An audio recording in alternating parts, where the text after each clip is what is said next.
बुलंद इरादों की एक तस्वीर मेरे पास है, बुलंद इरादों की एक तस्वीर मेरे पास है, मेरे हाथ देख लो मेरी तकदीर मेरे पास है। जी हाँ दोस्तों, जब भी ज़िंदगी में हम कुछ करना चाहते हैं और अपनी तकदीर के भरोसे बैठना चाहते हैं तो एक बात हमेशा याद रखिएगा, तकदीर भी उन्हीं की रोशन होती है जो खुद कोशिशों में विश्वास रखते हैं। जी हाँ, इसी सुविचार के साथ स्वागत अभिनंदन आप सभी का धरती धुराड़ी के इस मंच पे। और आज धरती धुराड़ी के इस मंच पे एक ऐसी शख्सियत हमारे साथ है जिनका मानना है और वो अपनी शख्सियत को बताते हुए सिर्फ यही कहना चाहते हैं कि हस्ती कितनी है ख़ास मेरी, हस्ती कितनी है ख़ास मेरी, सिर्फ समंदर ही जानता है प्यास मेरी। जी हाँ दोस्तों, एक ऐसी शख्सियत जो राजस्थान से हैं और राजस्थान का नाम, ना सिर्फ राजस्थान का बल्कि पूरे हिंदुस्तान का नाम विश्व पटल पर अपने अभिनय के हुनर के दम पर उन्होंने वो परचम लहराया है। तो आइए मिलकर स्वागत करते हैं जितेंद्र सिंह जादौन उर्फ जोजो सर का। जोजो सर, स्टूडियो में आपका बहुत बहुत स्वागत है। नमस्ते खमागणी पूरे राजस्थानी वासियों के लिए और उनके माता पिता के कमल चरणों में जोजो का प्रणाम। क्या बात है सर। तो एक राजस्थानी को आज राजस्थान में, मैं कह नहीं सकता कि यहाँ आप मेहमान हैं, मुझे लगता है आज मैं भी मेज़बान और आप भी मेज़बान, तो हम दोनों मेज़बान मिलकर जो हमारी आज के जो हमारे दर्शक हैं, हमारे दोस्त हैं, इनकी मेज़बानी करते हैं। तो सर सबसे पहले मैं आपसे ये जानना चाहूँगा, जितेंद्र सिंह जादौन और फिर वो नाम बदल जाता है जीतू वर्मा और फिर जोजो, कैसे वो सफ़र शुरू होता है? अभिनय से वो आंखें दो चार कैसे होती हैं, अभिनय से कैसे शुरुआत होती है, आपकी ज़बानी जानना चाहेंगे। ये शुरुआत एक्चुअली 1952 की बात है, जो मेरे पिताजी राजस्थान से एक्टर बनने गए थे। उस टाइम ना कोई मोबाइल, ना कोई नेट, ना कोई ऑडिशन, और उस टाइम मेरे डैडी मतलब छठी पास थे तो उनकी एक जॉब करते थे यहाँ राव साहब के कॉफ़ी शॉप में। तो वहाँ क्या कॉफ़ी शॉप में जब शूटिंग होती थी जयपुर में, पहले से राजस्थान कई सालों से पहले से जब भी फिल्म शूटिंग होती तो लोग होते ना, कोई ना एक जॉइंट होता है जहाँ आके अपना डिस्कशन हो या क्या गलतियाँ की, तो वो लोग सब कॉफ़ी हाउस आते थे पोलो विक्ट्री पे। जी। तो डैड वहाँ मैनेजर थे। 1952 की बात है। क्या बात है। तो राव साहब हमारे गाँव खवा राव जी के राव साहब थे, उनकी थी। तो उस समय डैडी बताते थे हमें, मैं पूछता था डैडी को कि क्या आप कैसे एक्टर बने, कि जैसे आप मुझे पूछे तो मैं उनका इंटरव्यू लेता था। तो उस टाइम डैडी ने बताया कि बेटा मैं बैठा था तो एक बार नाना भट्ट, महेश भट्ट के डैडी डायरेक्टर थे, और प्रेमनाथ हीरो और राजेंद्र कुमार क्लैपर मतलब असिस्टेंट डायरेक्टर थे। अरे वाह। जुबली कुमार, राजेंद्र कुमार जो जुबली स्टार थे। अरे वाह वाह वाह वाह। तो उस टाइम कोई सीक्वेंस चल रहा था, तो घोड़े का सीक्वेंस था। तो अभी क्या है, नेचुरली हीरो को हॉर्स राइडिंग आना ज़रूरी है, कभी कभी जो कैरेक्टर होता है मतलब हीरोइज्म दिखाने के लिए। तो क्या हो गया, वो घोड़ा ट्रेन घोड़े थे नहीं, कोई ऐसे ही घोड़ा यूज़ करते जिससे हीरो नहीं कर पाया। तो डैडी वहीं थे, तो डैडी बोले यार आपको कुछ, बोले कोई है क्या घोड़सवार जो घोड़ अच्छी पर्सनैलिटी है। तो डैडी बोला मतलब आई नो हॉर्स राइडिंग, मुझे घोड़े चलाने आता है। तो बोला आप करोगे क्या डुप्लीकेट? तो बोला हाँ मैं कर लूँगा, इसमें क्या है। तो डैडी ने डुप्लीकेट किया, तो बोला अरे आपकी पर्सनैलिटी बहुत अच्छी है। नाना भट्ट ने बोला कि आप बॉम्बे आइए, आप यहाँ टाइम वेस्ट कर रहे हो, आप एक्टर बनिए। अब वो डैडी को फितूर दिमाग में बैठ गया हो, तो बोला अब मैं बॉम्बे जाऊँगा। तो उन्होंने फिर पंडित को बुलाया और मुहूर्त निकाला, कौन से समय कौन से टाइम पे ट्रेन पे पाँव रखना, तो वो भी उन्होंने मुझे बताया कि मैंने एग्जैक्ट टाइम और वही टाइम पे मैंने पाँव रखा। जब लेकिन बॉम्बे पहुँचे तो वहाँ कोई मिला ही नहीं उनको। अब वो वहाँ रेलवे स्टेशन और बॉम्बे सेंट्रल और वहाँ आसपास घूमते थे, स्ट्रगल तो कर ही रहे थे क्योंकि उस टाइम कोई इतना ये नहीं था, जैसा कोई नाम हमारा कोई जानने वाला नहीं था वहाँ। और डैडी किसी को जानते भी नहीं थे। तो डैडी ने क्या किया, वहाँ रेस कोर्स था, वहाँ एमेचर्स राइडर्स क्लब, तो वहाँ अभी हॉर्स राइडिंग टैलेंट तो था ही डैडी को। तो बोला मैं वहाँ चले जाता हूँ, वहाँ कुछ जॉब वॉब मिल जाए, रहने के लिए जगह भी मिल जाएगी और स्ट्रगल भी कर लूँगा। तो फिर वहाँ डैडी सरदार जी थे जो वहाँ हॉर्स राइडिंग बच्चों को सिखाते थे, एमेचर्स राइडर्स क्लब। तो फिर वहाँ उनसे उनकी शुरुआत हुई। तो वहाँ उनको नौकरी मिली, घोड़े संभालते थे, राइडिंग भी सिखाते थे और स्ट्रगल भी करते थे। अरे वाह। तो फिर वहाँ उन्होंने फिर उस समय क्या है, शर्मा और वर्मा दो चलते थे वहाँ इंडस्ट्री में। ओके। तो हमारे तो जो डैडी जादौन थे तो जितेंद्र सिंह, जैसे मैं बता रहा हूँ नाम कैसे चेंज हुआ। तो उस टाइम जितने भी ब्राह्मण थे तो शर्मा लगाते थे, जितने राजपूत थे वर्मा लगाते थे। उस समय की बात है। तो डैडी ने क्या किया, फिर वर्मा जी के नाम से वहाँ उन्होंने चालू किया बिजनेस। अरे वाह। तो फिर वो वर्मा जी के नाम से धीरे धीरे फेमस होते और गए। फिर वो विरासत में नाम आपको मिल गया। फिर वो जो हमें मिलता गया नाम, फिर हम क्या उसको बात है। लगाते, और लक्की हमारे लिए बहुत लक्की रहा। और आपके जो पिताजी हैं दादा साहब फाल्के पुरस्कार से पुरस्कृत भी रहे हाँ, मेरे डैडी को दादा साहब फाल्के अवार्ड मिला, ये बहुत बड़ी बात है। और हम उसको गर्व से बताते हैं सबको कि आज डैडी ने अपना योगदान इंडस्ट्री में दिया है। उन्होंने फिल्म प्रोड्यूस की। जब संजय दत्त ड्रग्स में चले गए, रॉकी पिक्चर के बाद उसमें चले गए थे, तो उनको बहुत, तो डैडी और दत्त साहब दोस्त ही थे। तो जब हमारा प्रोडक्शन हाउस है तो डैडी ने और दत्त साहब से डिस्कस करके बच्चे को हम हीरो लेंगे पिक्चर में। तो फिर बड़े भाई साहब थे हमारे पप्पू वर्मा जी, उन्होंने फिल्म पिक्चर डैडी को साथ लेके प्रोड्यूस किया। फिल्म थी जानकी बाजी। जानकी बाजी, अरे वाह। फिर उसमें हमने फर्स्ट टाइम ब्रेक दिया था, मतलब मेन विलन के रूप में गुलशन ग्रोवर को। अरे वाह। फिर जानकी बाजी, नामो निशान, क्रोध सबसे बड़ी फिल्म थी हमारी एज अ प्रोडक्शन हाउस, जिसमें अमित जी ने एक अच्छा गाना उसमें पिक्चराइज के लिए हमें सपोर्ट किया था डैडी को। मोहम्मद रफीक तो बहुत याद आया। वो अमित जी ने हम उनके तरफ से हमारे लिए कंट्रीब्यूशन था। अरे वाह। और ऐसे ही चलते रहा सिलसिला। तो ये कहानी बड़ी दिलचस्प मुझे नज़र आ रही है। और इसी दिलचस्प कहानी में जैसा कि माता पिता का सानिध्य रहा, और दोनों ही वाकई में मतलब माता पिता जैसा कोई पूरी कायनात में नहीं हो सकता। पूरी दुनिया चाहती है कि आप आगे तो बढ़ें पर मुझसे आगे ना बढ़ें। सिर्फ माता पिता एक ऐसा किरदार है जो चाहते हैं कि मेरा बच्चा मुझसे भी आगे बढ़े, और शायद ऐसा हुआ भी। उसके बाद जो आगे का दौर रहा, आप जितना भी जो एक पूरा परिवार रहा, फिल्मी परिवार रहा आपका, है ना, सभी फिल्म से ही वाबस्ता रहे, उनके बारे में थोड़ा सा बताएं। हमारा जो फिल्मी परिवार एक्चुअली बनाने वाला घोड़ा है।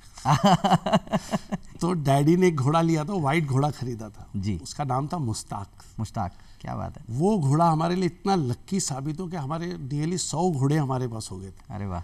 तो black and white leader picture से डैडी उस टाइम से सप्लाई करने लगे हॉर्सेस, शूटिंग भी करते थे। फिर डैडी स्टंट करने लगे, स्टंट मैन बन गए। फिर मेरे बड़े भाई साहब थे भीखू सिंह जी और पप्पू जी, वो स्टंट मैन नंबर 1, मतलब they were the number 1 stunt man थे। फिर बड़े भाई साहब एक्शन डायरेक्टर बन गए, पप्पू जी।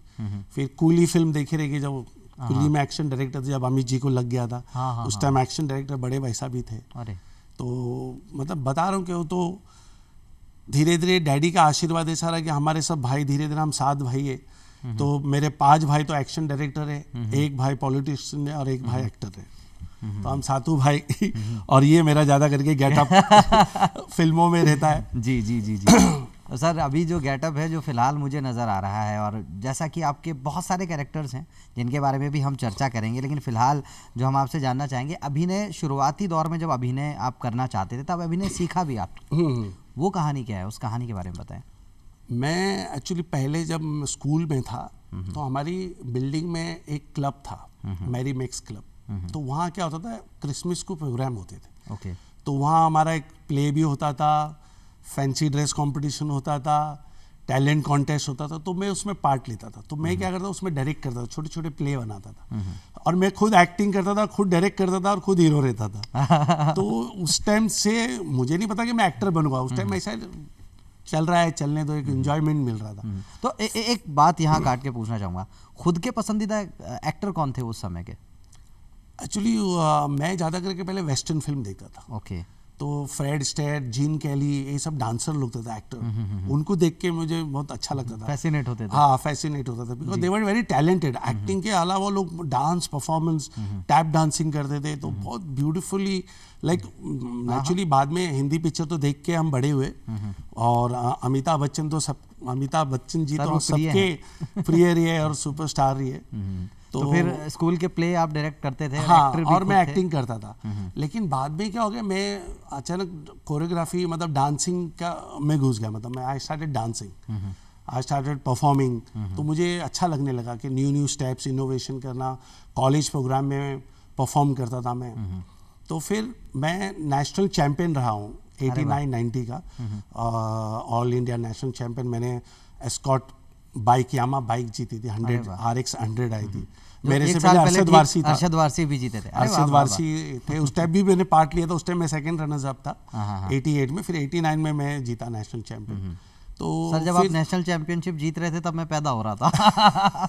दर्शकों को बता दो। लेकिन वो इसलिए बता रहा हूँ सर, मैं इसलिए बता रहा हूँ क्योंकि जब मेरी आपसे मुलाकात हुई तब भी मैंने ये कहा था कि हम बचपन से आपको देखते आ रहे हैं और हम बड़े हो गए लेकिन आप बड़े नहीं हो रहे। तो वो जो फिटनेस का राज कहीं वो डांस ही तो नहीं है कहीं आपका? मेरा फिटनेस का राज यही है, मैं सबको यही बोलता हूँ कि अगर आदमी हफ्ते में 3 दिन दिल खोल के नाचने चाहिए, भले कोई भी पार्टी हो या घर में म्यूजिक लगा के 1 घंटा लेडीज हो, दादी माँ या कोई भी हो, स्ट्रेस आउट हो जाता है, डांस बस्ट हो जाता सबसे पूरा बस्ट हो जाए and you get positive energy. तो dancing is the best for your fitness. तनाव से मुक्त रहना है तो बस डांस करना है। डांस हफ्ते में 3 बार तो यार रोज नाचो या जिम में जाके सबसे बेस्ट जो आजकल नया जुम्बा उम्बा बहुत से नए कोर्सेज आए वो कर लेनी। तो आप उस समय जब डांस की बात चल रही है उस समय आप कोरियोग्राफी आपने शुरू की, नेशनल चैंपियनशिप आप जीत चुके थे और कोरियोग्राफी आप स्टार्ट करने वाले हो, तो वो कैसा दौर था? उस दौर के बारे में और बताइए। एक्चुअली क्या, मैं डांस जब करता था ना तो मेरे बड़े भाई साहब के साथ ही रहता था, पप्पू जी के साथ, तो वो भी बहुत उनको अच्छा लगता था मैं कुछ परफॉर्म करता, तो मेरे कॉम्पिटिशन होते तो वो देखने आते थे। अरे वाह। तो फिर उन्होंने जब पहली फिल्म डायरेक्ट की थी वंश, तो उस टाइम मैंने क्या भरतनाट्यम सीख लिया था। मैंने कथक तो नहीं, मैंने भरतनाट्यम का कोर्स किया था। उस टाइम मेरे गुरु थे वीरू कृष्णा जी। आपने वो फिल्म देखी थी राजा हिंदुस्तानी में? जी जी जी। वो जो कैरेक्टर थे, अरे हाँ, वीरू हाँ, जी, हाँ, वो मेरे गुरु जी थे। क्या बात, वीरू कृष्णा जी। मैंने उनसे भरतनाट्यम सीखा था। वाह वाह वाह। तो फिर धीरे धीरे तो बड़े भाई साहब बोले कि अभी अपना होम प्रोडक्शन स्टार्ट हो रहा है। वंश पिक्चर थी हमारी, जो अच्छे साउथ की रीमेक बनाई थी अपने, अग्नि नक्षत्रम फिल्म थी मणिरत्नम जी की, उसको हम लोगों ने रीमेक बनाई थी। तो पिक्चर का नाम था वंश। तो उसमें फिर मेरी पहली फिल्म एज अ कोरियोग्राफर मुझे बड़े भाई साहब ने ब्रेक दिया था। अरे वाह। और वहाँ एक सीक्वेंस भी है जहाँ एक सीन में आप नजर भी आते हैं, ऐसा भी रहा था उसमें? हाँ, वो एक गाना था, आके तेरी बाहों में हर शाम लगे सिंदूरी।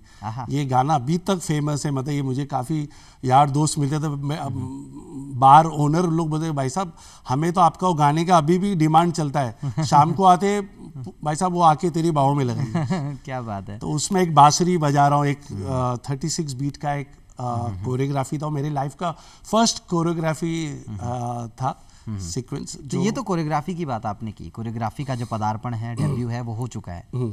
एक्टिंग का डेब्यू कैसे हुआ?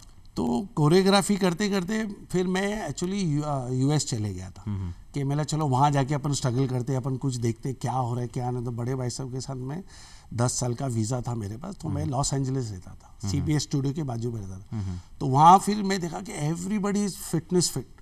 मतलब मैंने ऐसी ब्यूटीफुल सिटी नहीं देखा जहाँ एवरीबडी इज फिट, दादी दादा सब फिट है। अरे वाह। तो वहाँ सांता मोनिका बे और वेनिस बीच, तो वहाँ इतने मतलब यू फील लाइक आप एक अलग दुनिया में आ गए। तो वहाँ मैं पहले स्केट्स करता था। तो मेरी वो फिल्म थी, मैं बोलने भूल गया, वंश के अंदर एक स्केटिंग का सीक्वेंस था। तो हम लोगों ने क्या किया, मैंने सब एक्टर को भी स्केटिंग सिखाया और सब डांसर लोगों को भी स्केट सिखाया। और एक डांस का सीक्वेंस था जो एक्टर, और पहली बार एक्टर ने भी स्केट पे डांस किया। अरे वाह। राजा नाम का गाना था एक। तो स्केट्स करते करते मैंने चलो अपन स्केट करते करते घूमते, तो मैंने फिर वहाँ रोलर ब्लेड्स खरीदा। तो रोलर ब्लेड्स करते करते मैं घूमता था। फिर अचानक डैडी का फ़ोन आया मुझे कि बेटा वो, क्योंकि मैं घोड़े संभालता था, हमारे 7 भाई थे तो मैं सबसे छोटा था। तो सब भाई बिजी थे बिकॉज सब टॉप एक्शन डायरेक्टर थे, सब अपने अपने करियर में बिजी। तो डैडी का बिजनेस कोई संभाल नहीं रहता, हॉर्सेस का। और मुझे जानवरों का पहले से शौक था, तो मैं पहले मगरमच्छ, डियर, पाइथन, स्क्विरल, मंगूस, काफ़ी जानवर जो डैमेज हो जाते कहाँ मिलते तो मैं उनको पालता था। फिर जैसे मुझे 2 डियर मिले जिनकी माँ एक्सपायर हो गई थी, तो जंगल में फिल्म सिटी में मिले थे, तो फिर उनको पाल के फिर उनको वापस से मैंने वहाँ उनको दे दिया था, जैसे बड़े होने के बाद दे दिए थे। तो मुझे शौक था जानवर का। तो और फिर मैं घोड़ों का भी ध्यान रखता था, फिर घोड़े के बच्चे होते थे उनका ध्यान रखता था। तो डैडी का फ़ोन आया कि बेटा तू आ जा वापस, यहाँ कोई बिजनेस में, मतलब अभी 1-2 घोड़े भी एक्सपायर हो गए। तो मेरा डैडी मैं बाद में आऊँगा, बोले नहीं बेटा आ जा, यहीं जो भी स्ट्रगल करना यहीं कर लेना, तो एक्टिंग वैक्टिंग यहीं कर लेना। तो फिर मैं बॉम्बे चले गया। ये पिताजी की तो बात ये रहती है ना, जैसा कि मैं कह भी रहा हूँ कि बद्दुआ देने में ज़माने ने हद कर दी, बद्दुआ देने में ज़माने ने हद कर दी, माता पिता ने हाथ उठाकर तमाम बद्दुआएं रद्द कर दी। हकीकत बात यही है। और जब वो माता पिता का जो सानिध्य होता है ना, उनसे बेहतर हमारे बारे में कोई कुछ सोच नहीं सकता। तो आपके लिए भी शायद सोच वही रही। और फिर वापस आप जब आप वापस हिंदुस्तान आए, भारत की इस भूमि पे आए, आगे का सफ़र कैसा रहा? बस ये माता पिता का आशीर्वाद है जिससे मेरी एक नया करियर स्टार्ट हुआ। जब मैं आया यहाँ तो मेरे जीजाजी थे श्याम गोयल जी, राइटर, मशहूर लेखक। हाँ, काफ़ी बड़ा नाम था उनको। अनिल शर्मा के साथ उन्होंने काफ़ी फिल्म तेलखा, बड़ी बड़ी माँ फिल्म उन्होंने लिखी है, फिर सोल्जर लिखी थी, फिर ऐतराज़, बादशाह। तो जब अब्बास मसन के साथ वो जब बैठे थे तो डिस्कस हो रहे थे, तो बोले यार एक जो कैरेक्टर, बोले यार हम लोग को कोई ऐसा कैरेक्टर चाहिए जो किसी ने देखा नहीं हो और मतलब कुछ और हटकर हो, डिफरेंट हो। जी। तो उससे पहले मेरे सीनियर एक्टर्स लोग थे जो करते थे कैरेक्टर्स, उनके नाम भी दिए। तो फिर वो जीजाजी ने बोला कि मेरा साला आया हुआ है, वो रोलर स्केट्स मैंने देखा कुछ नया चीज़ करते रहता है। तो बोला यार, तो उस टाइम मैंने औजार फिल्म और मैंने वो कर चुका था, मैं कौन सी, सपूत।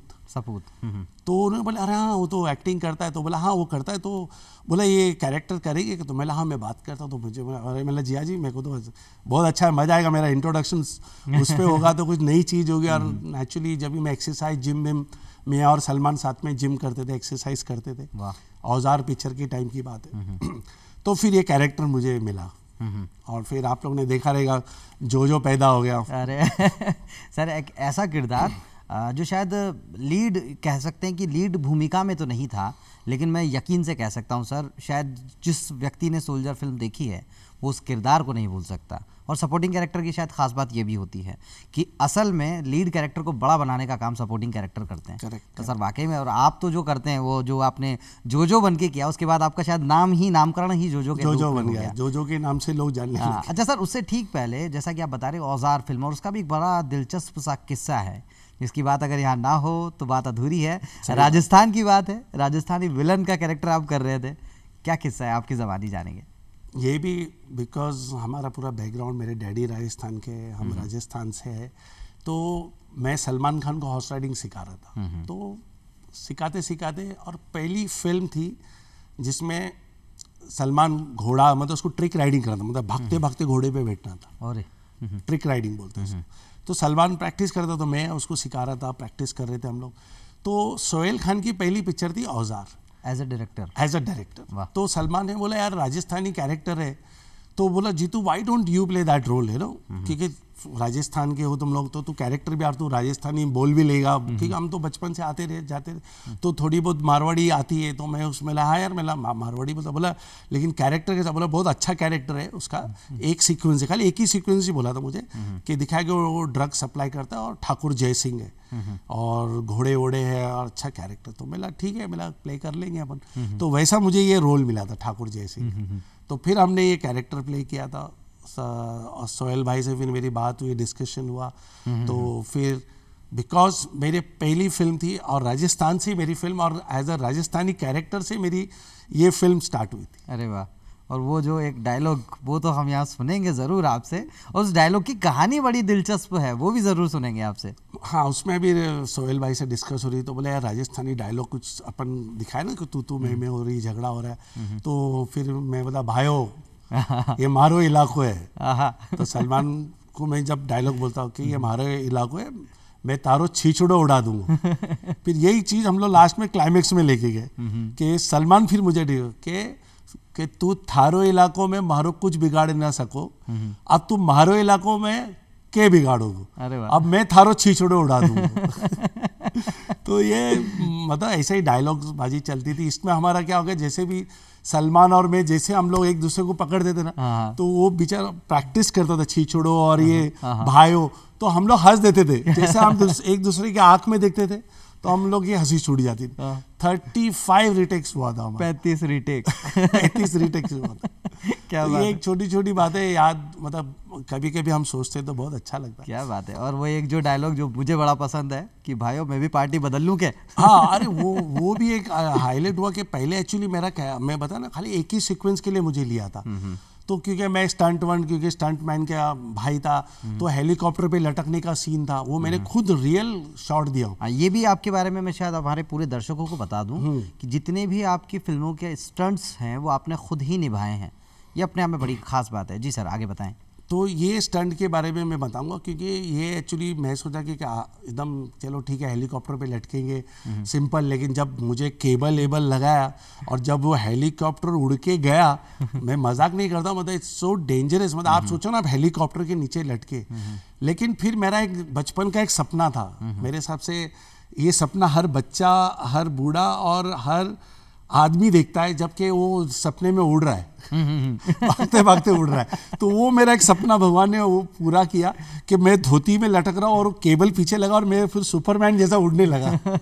तो मैं भगवान से प्रार्थना करता कि भगवान भले मैं रिस्क ले रहा हूँ, लेकिन मेरा आज एक सपना, एक फिल्म के माध्यम से मेरा एक सपना पूरा हुआ। सर जब भी तो वो कहा जाता है ना, बड़े शायर ने क्या खूब बात कही है कि कलाकार वो जो कल को आकार देता है, कला वो जो कल को आकार देता। तो शेर क्या पढ़ा जाता है कि कलाकार वो कि जिसका कोई आकार नहीं होता, छोटा बड़ा कुछ नहीं होता, कलाकार वो कि जिसका कोई आकार नहीं होता, मगर ऐसा कोई ख्वाब भी नहीं बचता जो साकार नहीं होता। तो वहाँ आपका ख्वाब साकार हो हाँ, ये ऊपर वाले की देन है यार, एक्चुअली मेरे माँ बाप का आशीर्वाद है, जो हमारे छोटे छोटे जो सपने पूरे होते हैं, मतलब हम हमारे माँ बाप के सपने पूरे करें तो ऊपर वाला आपका भी सपना पूरा करेगा। सही बात है सर, ये क्या क्या खूबसूरत बात है। अच्छा सर, सोल्जर फिल्म इतनी बड़ी ब्लॉकबस्टर और जोजो का कैरेक्टर सबको पसंद आ रहा है, जीतू वर्मा जी अब जोजो बन चुके हैं, सब जोजो के नाम से ही पुकारते हैं, बुलाते हैं, प्यार बहुत करते हैं। जैसा कि हम भी जो हम बड़े हो रहे थे तो सोल्जर फिल्म देखते हैं तो वो कैरेक्टर बड़ा याद आता है। ज़्यादातर भूमिकाएं आपको नेगेटिव शेड्स की ही मिलती थी, और ड्यू टू कि आपकी जो व्यक्तित्व है, बहुत एक कदकाठी पर्सनैलिटी जो आपकी है, बहुत कदकाठी, एक लंबी चौड़ी, और उसके बाद आपको घुड़सवारी का आना और जो अलग अलग विधाएं हैं जिसमें आप पारंगत रहे, स्टंट्स भी आप खुद ब खुद ही निभाते हैं। उसके बाद सर आगे का सफ़र कैसे आगे जारी हुआ, क्योंकि आपने और भी फिल्में की, अब्बास मस्तान सर के साथ तो आपने 4 फिल्में की। हाँ, चारों फिल्में मेरा नाम जोजो ही रखा, जोजो ही रखा उन्होंने। और सोल्जर के बाद मेरी थी हमराज, जी जोजो एंड ग्रुप, जहाँ आपका डांस का एक सीक्वेंस है, जहाँ में वो 1 रुपए का सिक्का फेंकता और वो गिर जाती है नाचते नाचते, अमीषा पटेल जो हीरोइन है, तो वो देख लेता मुझे अक्षय खन्ना, फिर सबसे पहला मेरा मर्डर करता है। फिल्मों में मर्डर बहुत हुए हैं सर आपके। तो अभी हमको मार खाने का पैसा मिलता है, मरने का पैसा मिलता है। क्या बात है। बहरहाल सर, फिल्म जो मतलब एक फिल्म और जो अब्बास मस्तान सर के साथ ही रही, बहुत आपका वो कैरेक्टर भी बहुत, ये तो लेटेस्ट न्यूज़ है जो उसका एक डायलॉग था, और सदाशिव अमरापुरकर जी, पंकज धीर जी, इतने बड़े बड़े नामों के साथ आप काम कर रहे थे, जो कि चलता फिरता इंस्टीट्यूशन है अपने आप में, पूरी की पूरी एक इंस्टीट्यूशन, एक संस्था है वो अपने आप में। अगर बात करूं, आज तो सदाशिव सर इस दुनिया में नहीं है, लेकिन उनसे भी कुछ सीखने को मिला आपको, या आपके जो को एक्टर्स होते थे उनसे क्या कुछ सीखने को हासिल हुआ?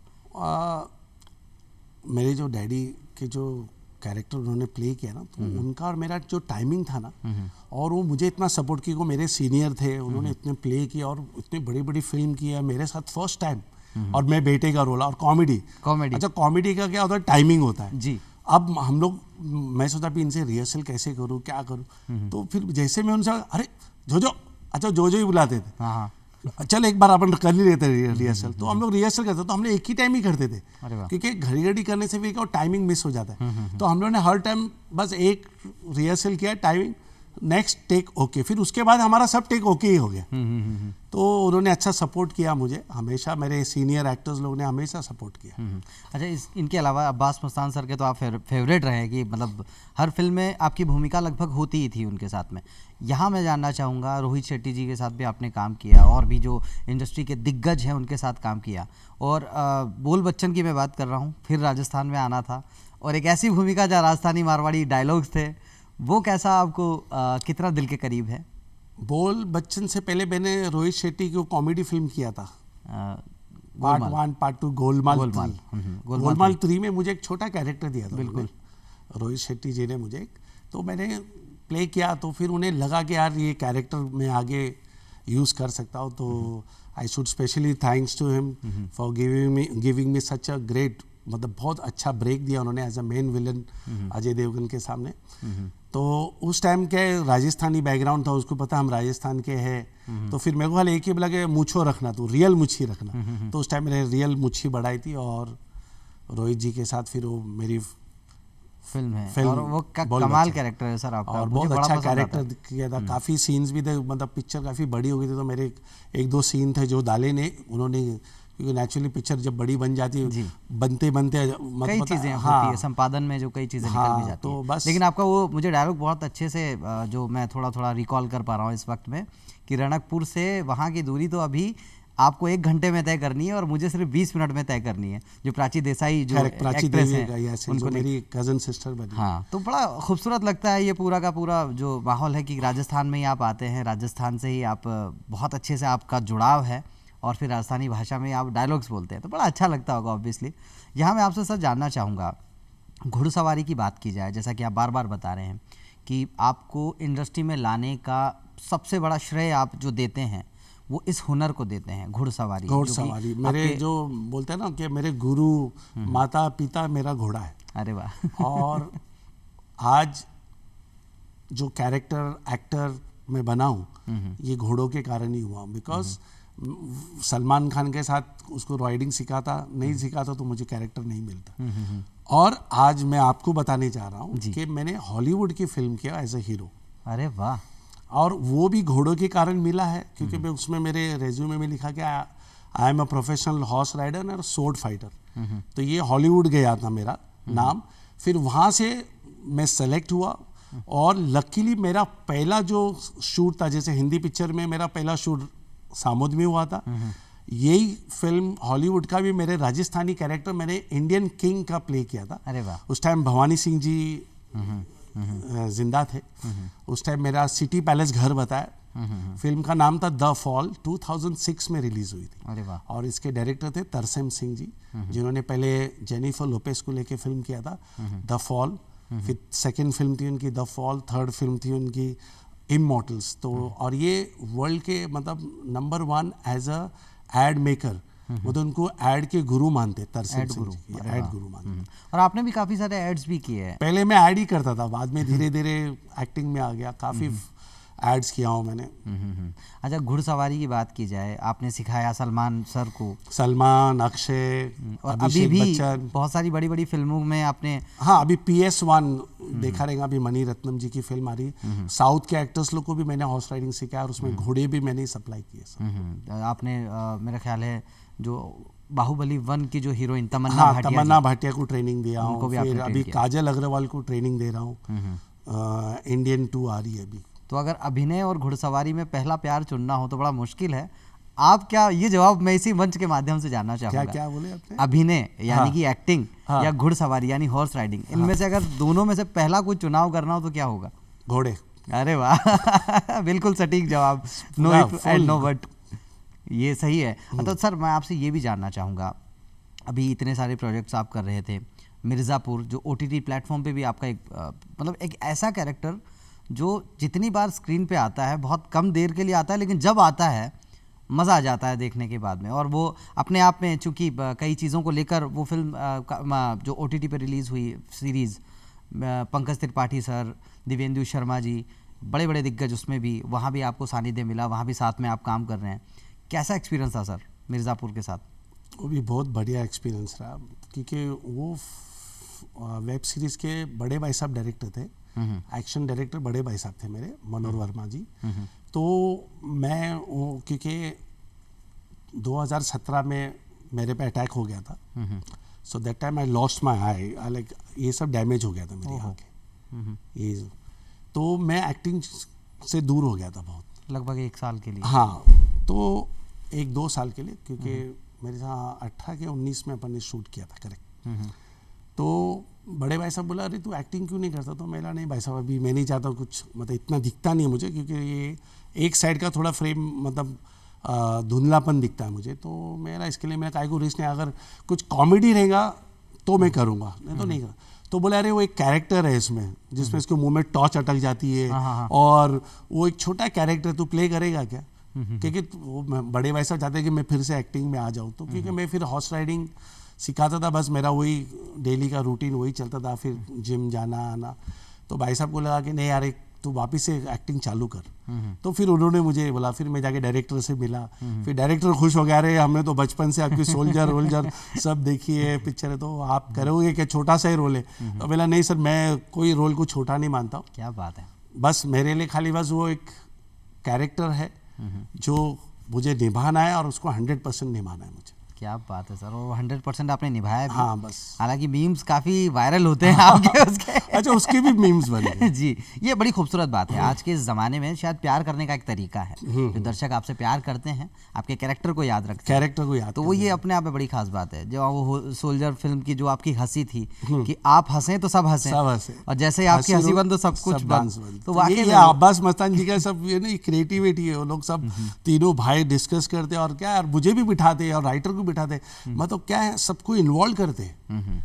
ये मुझे पहले डायरेक्टर की टीम जो इतनी अच्छी लगी कि नहीं तो बहुत से डायरेक्टर के एक्टर को बोलते ही नहीं है, वो खुद करके आ जाते, फिर बोले ये करो। मतलब ये पहली टीम मैंने देखी कि जो राइटर सबको, स्टंटमैन को, एक्शन डायरेक्टर को भी लेके कि हमें इसको कैसे कॉमेडी बनाना है और इसको स्टंट भी दिखाना है। तो उस पर मेरा जो सोल्जर फिल्म थी उसमें रोलर ब्लेड्स लाया था मैंने। अब क्या हो गया, वो प्रीति जिंटा को उठाना था, तो अब प्रीति जी डर गई कि यार रोलर ब्लेड से गिर जाएगी, लग जाएगी। इवन अब्बास मस्तान जी को भी लगे।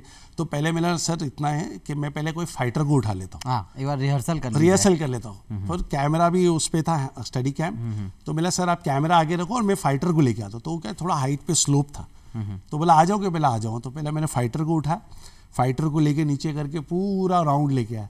फिर प्रीति ने देखा भाई यस ना आई एम कॉन्फिडेंट। फिर प्रीति को मैंने फिर 2-3 टेक किया, दोनों सब टेक ओके थे हमारे। क्या बात है सर। तो एज एन एक्टर, जैसा कि मुझे अब तक जो समझ आया कि एक एक्टर, एक अभिनेता होने के लिए आप जो अलग अलग विधाएं सीखते हैं वो कभी भी काम आ सकती हैं। चाहे आप रोलर ब्लेड्स की बात करें, वो आपके काम आया।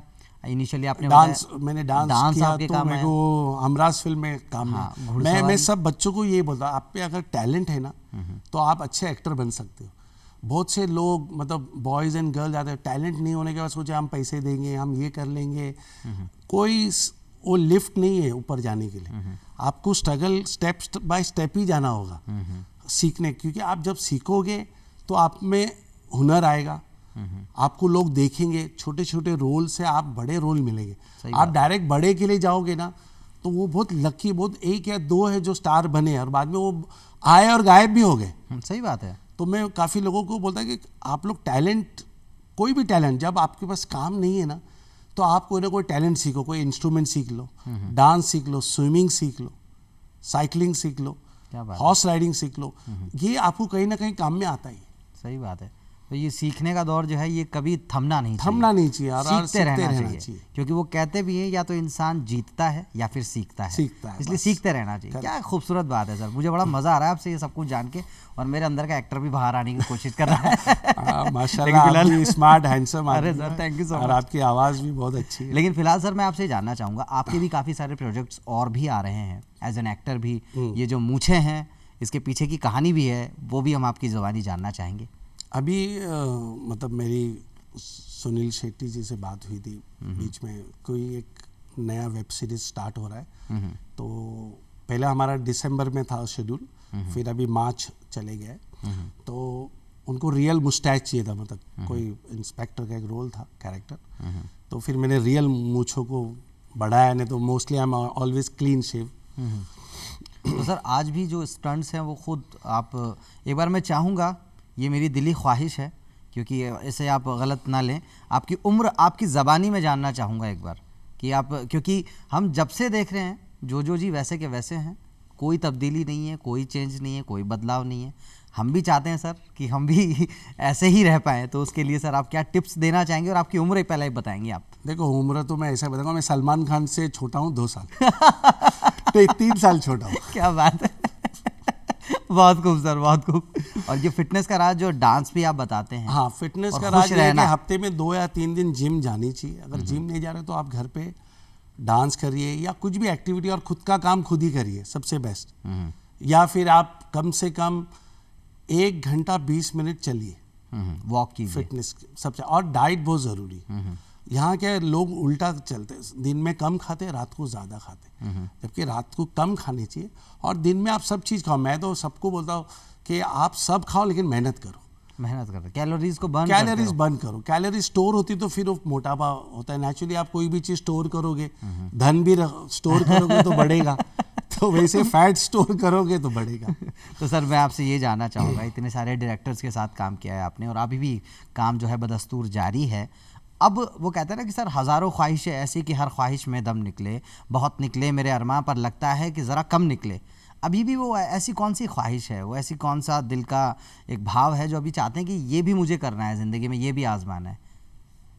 मैंने पहले काफ़ी कैरेक्टर्स प्ले किया, लेकिन क्या ना, मैं 50% ही एक्टिंग में दे पाया, क्योंकि मेरी एक्टिविटीज़ इतनी थी ना कि इधर horse riding, daddy mummy responsibility, तो एक्टिंग के लिए ना आदमी को फुल फोकस होनी चाहिए। मतलब जहाँ तक मैं मतलब दूसरे एक्टर्स को देखता कि वो लोग सब छोड़ छाड़ के पूरे एक्टिंग में घुस गए। मेरा क्या रहा कि मैं रिस्पॉन्सिबिलिटी भी थी, बिजनेस भी था और एक्टिंग एक साथ साथ में चल ही रहा था, लेकिन मैं खुद 100% नहीं दे पाया। अब मैं चाहता हूँ कि मैं फुल 100% एक्टिंग में दूं। अब क्या बात है, हमने तो अभी तक तो आपका जलवा देखा है। हाँ, अभी और तो मैंने अभी तक मेरा जो फुल टैलेंट है ना, मैंने अभी तक मेरा पूरा एक्टिंग दिखाया नहीं है। अरे वाह। और ये मैं अभी वेट कर रहा हूँ कि पता नहीं कौन राइट डायरेक्टर मेरा वो मेरे से निचोड़ निकाले। क्या बात है, मतलब अभी तो बहुत कुछ बाकी है। बस अभी तो नापी है मुट्ठी भर ज़मीं, अभी तो हाँ। पूरा आसमान बाकी है। क्या बात है सर। तो यहाँ मैं आपसे सर ये जानना चाहूँगा, आपकी इतनी सारी विधाओं में पारंगत होने के बाद एक्टिंग का भी जैसे कि आप कह रहे हैं कि अभी भी तो मुझ में कुछ बाकी है और वो मुझे बाहर लाना है। वो कहते भी है ना, कुछ ख्वाब मुझ में आज भी चुनिंदा से हैं, कुछ ख्वाब मुझ में आज भी चुनिंदा से हैं, कुछ ज़िंदगी से हैं और कुछ जिंदा से हैं। तो ख्वाबों का जिंदा रहना बड़ा ज़रूरी है। सर आप सिखाते भी हैं, अभिनय आपने किशोर नमित कपूर जी से आपने? हाँ, मैंने वहाँ से मेरा बेसिक कोर्स किया था स्टार्टिंग, जो आप थिएटर की एक हाँ थिएटर से तो पहले कर ही रहा था मैं। फिर मैं पृथ्वी थिएटर में परफॉर्मेंस करता था, मैं टैप डांस परफॉर्मेंस करता था। टैप डांसिंग जो आप जानते हो, जूते के नीचे स्टड लगा रहता है, उससे टैप डांसिंग करते। तो उसकी भी एक अच्छी स्टोरी है कि मैं पहले डांस करता था, परफॉर्म करता। मैं फराह खान जी को जानते हैं? मैं फराह खान, हम लोग परफॉर्मेंस करते थे पहले सैटरडे संडे। हम एक क्लब था, डायनामिक के नाम से हमारा ग्रुप था उस टाइम, और हम एवरी सैटरडे संडे परफॉर्मेंस करते थे हॉलीडे इन में। वाह। तो उस टाइम हम डांस करते थे परफॉर्मेंस। तो वहाँ से फिर धीरे धीरे मुझे लगा कि यार सोलो डांस बहुत हो गया, कुछ डिफरेंट करूँ। तो फिर मैंने उस टाइम भरतनाट्यम किया था, तो मैंने सोचा कुछ डिफरेंट। तो मैं फ्रेड स्टेयर, जीन काली, ये टैप डांसर्स लोग थे, बहुत अच्छे एक्टर्स भी थे लोग, और ये लोग डांसिंग इनका बेस होता था। हर गाने उस टाइम गाने वाने चलते थे मतलब हॉलीवुड की फिल्मों में। तो फिर उनको देख के मैं देखा कि यार टैप डांस किसी ने कैसे करते, क्या करते। तो मैं जूते बनाए, जूते क्या उस टाइम 5-5, 6-6 हज़ार के जूते थे, I could not afford shoes. तो मैंने एक चमड़े, हाँ, तो मैंने मिलिट्री का शूज खरीदा, उसके नीचे घोड़े की नाल थी, घोड़े की नाल लगाया और एक आगे एक नाल लगा दिया। यहाँ भी घोड़े काम में आ गए। हाँ, यहाँ घोड़ों की नाल काम में आ गए। तो फिर मैं उससे प्रैक्टिस करता था। फिर मैं धीरे धीरे बेसिक, फिर जो भरतनाट्यम की तिहाई को लेके उसको मिक्स करके मैं सोलो परफॉर्मेंस करता था। तो एक बार विस्क्राफ्ट के ना सबास, जो विस्क्राफ्ट के ओनर है, आईफा अवार्ड जो ऑर्गेनाइज करते हैं, तो मैं एक जगह परफॉर्म कर रहा था सेंटोर होटल में। तो उन्होंने मुझे नोटिस किया कि जब मैं डांस कर रहा था तो उसकी तबले की आवाज़ आ रही थी। तो वो मेरे से मिले शो के बाद आके कि तो वी आर लॉन्चिंग दिस, हम चाहते हैं कि आप इसको, मेरे को एक आइडिया है कि आपका जो साउंड था वो तबले जैसा लगा, तो हम चाहते हैं कि आप उसको जुगलबंदी करें। अरे वाह। तो मैंने यार ये तो बहुत अच्छी आइडिया है। तो मतलब किसके साथ, तो जाकिर हुसैन जी के भाई थे, तौफिक, मतलब तौफिक और फैजल है, उनका ग्रुप है। तो आप, तौफिक भी परफॉर्म कर रहे हैं उस टाइम, तो आप और वो मिलके जुगलबंदी। तो फिर मुझे मतलब पता नहीं ऊपर वाले का आशीर्वाद था कि तौफिक जी के, मतलब अल्लाह रखा जी के घर गया, मैं उनके घर गया, आशीर्वाद लिया, उनसे मिला। पता बोलता है ना कि कहाँ से कहाँ आप टैलेंट को कहाँ से कहाँ आशीर्वाद मिलता। तो फिर मैंने तौफिक के साथ वहाँ परफॉर्मेंस, मतलब वी यूज्ड टू रिहर्सल, उनके नीचे, घर के नीचे बेसमेंट था, वहाँ हम लोग प्रैक्टिस करते थे। तो first Pepsi was launched by us. आहा, क्या बात है। और सर एक बात और कही जाती है ना कि या तो इंसान उस्तादों से सीखता है या हालातों से सीखता है। आपके साथ एक बड़ी ख़ास बात है, आपने उस्तादों से भी सीखा और हालातों से भी सीखा। बस यही ऊपर वाला, और बदस्तूर आज वो सीखने का क्रम जारी है। अभी भी सीख रहा हूँ सर। तो सर ये सीखने का क्रम जारी है। आज आप दूरदर्शन के इस मंच पे हैं, राजस्थान की धरती धोरारी यानी राजस्थान की इस भूमि पे हैं। अपने दर्शकों को, हमारे दोस्तों को क्या कुछ कहना चाहेंगे? आज का अनुभव बहुत अच्छा रहा। मतलब पता नहीं ऊपर वाले ने आज जाके सब एक एक जन के घर में जाके मैं मिलूंगा सबके घर में, क्योंकि डीडी एक ऐसा चैनल है जो गरीब से घर में रहता है और अमीर से अमीर घरों में रहता है। क्या बात है। और डीडी चैनल के लिए और आप सब पूरे जो प्रोग्राम जिन्होंने ऑर्गेनाइज किया, बहुत बहुत धन्यवाद बुलाने के लिए। मैं बस लोगों से एक ही बात कहना चाहूँगा कि मैं उस माटी का वृक्ष नहीं जिसको नदियों ने सींचा है, मैं उस माटी का वृक्ष ने जिसको नदियों ने सींचा है, मैं बंजर माटी में पलकर मृत्यु से जीवन खींचा है। क्या मैं बात पत्थर पे लिखी इबारत हूँ, वाह। शीशे से कब तक तोड़ोगे मिटने वाला नाम नहीं, तुम मुझे कब तक रोकोगे, तुम मुझे कब तक रोकोगे। कोई नहीं रोक सकता। क्या बात है। और ये आपके ऊर्जा वाला जो संदेश है हमारे एक एक दर्शक तक, हमारे एक एक दोस्त तक पहुंचा है। और निश्चित तौर से सर मुलाकात आपकी और हमारी आज की ये रही है। मेरा बिल्कुल मन नहीं है, लेकिन जो घड़ियाल बाबू हैं, वक्त जो है वो इजाज़त नहीं देता।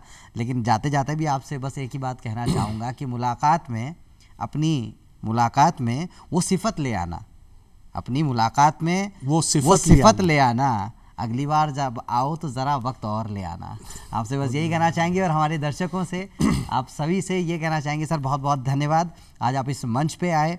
और दोस्तों ये थे हमारे साथ जितेंद्र सिंह जादौन उर्फ हमारे प्रिय अभिनेता जोजो सर।